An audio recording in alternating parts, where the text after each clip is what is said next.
بيبدأ الفيلم بحكاية إن في جوهرة هوم وورلد كان بيحكمها الماس هما أزرق وأصفر وأبيض، وأصغر ألماس فيهم هو الوردي البينك يعني يا بنات. ماس راحوا على العالمين، وهرب الوردي من راح هوم وورلد وقام على أرض أصحاب جدد، وورثت الابن لنصه إنسان اللي هو ستيفن. ويحكي الألماس الأبيض، يظهر ستيفن بيتكلم كل اللي عايشين في الألماس إنه ياخد العرش هنا، لكن يقولهم إن هو ساكن في الشاطئ، بنى إمبراطوريته مع أصحابه. فيقولوا له الألماس إنه يعيش في القصر معاهم، فيرفض ويقول لهم لأ، يرجع تاني لبيته ويتكلم مع صاحبته وتمشي ويتكلم مع صحابه، فيفرح إن هو في المستقبل ويفتكر كل حلقاته في السيزونات اللي فاتوا. صح ولا أنا غلطان؟ يروح عند أبوه يلاقيه بيرر بتعزف على الجيتار بتغني عن أمه وماضيها، ويروح عند باقي أصحابه تحكي له جارنت عن ماضيها، وكان لها شخص تاني اسمه روبي. اندمجوا مع بعض وبقوا جارنت اللي احنا شايفينها دلوقتي. بتحكي له بردك ايمينيست انها اتولدت في وقت حروب وملقتش حد تصاحبه او تتكلم معاه، لحد ما قابلت ستيفن وبقت ليها عيلة. وهما قاعدين بيتكلموا الدنيا تغيم وتبقى كحلي، وتيجي مركبة الماسية فيها محلول تظهر الورد المجنونة اللي هي سنيبل. يتكلم معاهم ويقول ستيفن مين دي، فترد عليه انا مش عارف. مسك ستيف تقطعهم نصين ويتحولوا لألماس زي ما كانوا، ويدافع ستيفن عن نفسه وتحاول تقسمه نصين لكن ما يحصلوش حاجة. ياخد منها ستيف يقسمها نصين وترجع ألماس زيهم. فيقعد ستيفن يفكر. يجي أبوه يقول له إيه الألماس دي؟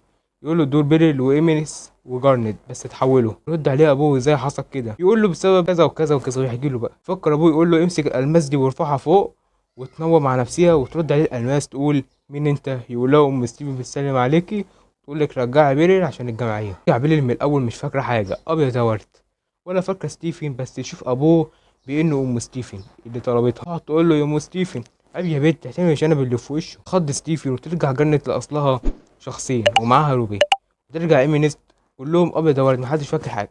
وترجع الغبرة السبب في كل ده اللي هي سنيبل، لكن ولا كأن حصل حاجة وتعتبره أصحابها. فيجها ستيفن يقول لها أنت عملت فينا إيه؟ طبعا مش هترد عليه إن هي مش فاكرة حاجة. وشوفوا المركبة اللي فيها المحلول اللي لسه موجودة، وتقول له الوردي دي البتاعة دي اللي هي سنيبل. تقول له إيه البتاعة دي؟ ايه يا بت مش عارفه ده انت قص المصاب دي كلها. فكر ستيفن يعمل ايه، ما هو اي صديق ليه يساعده، فيفتكر يروح عند بازموت ولازورت وزبرجد، دي اسماء شهور كبتيه دي.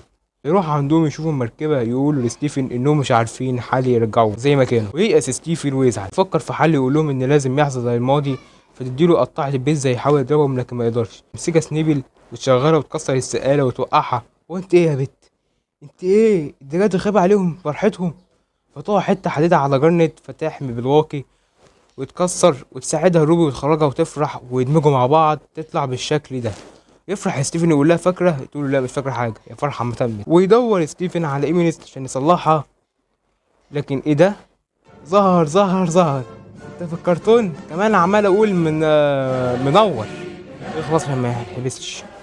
ويروح اوضه الرسم، تطلع مستخبيه في لوحه يقول لها فكرت بالغنى، ويغني لها ويوري لها لوحاتها، يعملها الحركه اللي دايما بيعملوها سوا، وترجع ايمينيت زي ما كانت. ويفرح ستيفن. سنيبل يطلع الحبل بتاعها يتخانق معاها ويقول لها ستيفن لا مش سنيبل اللي هي كانت هي وهي صغيره، مش عارف قالها ازاي. فيبدا المحلول اللي في المركبه ينتشر ويخرب الزرع. يروح عند زبركة تقول له ان المحلول فيه سم وهيدمر المدينه. الله يخرب بيتك يا سنيبل. ويروح ستيفن يشيل السفينه ما يقدرش، ويجي على دراعه شويه سم يقطع الجاكيت.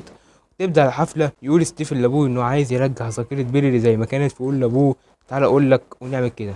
فيقول لإيمينيست إنها يرجعها ذاكرتها ما يغني عنه. يطلعوا الستيج بتاع الحفلة ويغنوا مع بعض هو وأبوه، يرجع بيلي زي ما كانت. تعاد سنيبل وتجري وستيفن يظهر عليها علامات أثر اندماج. يروح ستيفن عندها يقول لها مالك، يحاول يفكرها ويقول لها الحديقة.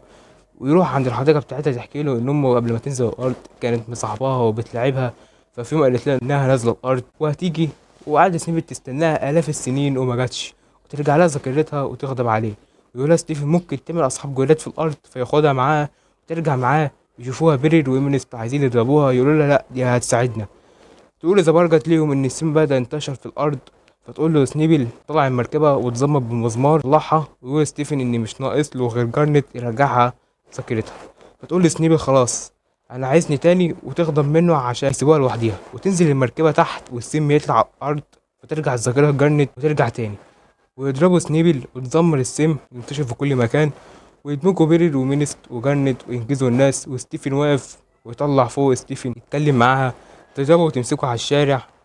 وتقول له هات ارميه، وتتكلم معاه ويفتكر ستيفن انه ممكن يطير ويعمل حركات فيضربها، ويقول لها خلاص انسى الماضي وتفش غلها فيه، ويهديها ستيفن يقول لها خلاص يا سنيبل، تهدى وتعيط عشان نفسها يكون عندها اصحاب يحبوها وتحبهم وما يسيبوهاش زي ويجي اصحاب ستيفن وابوه بالعربيه تشوفه من بعيد تزعل، وتيجي المركبه بتوع الماس تيجي تقول لهم انهم هياخدوا سنيبل معاها تعيش معاهم وياخدوها ويمشوا، ويشوف ستيفن دراع ابوه يقول له هرجعه لك زي الاول، هيدوله بوسه في دراعه وترجع له، اوعى تفهمه غلط، ويبوس الارض عشان ترجع زي ما كانت، ايوه بوس الواوا.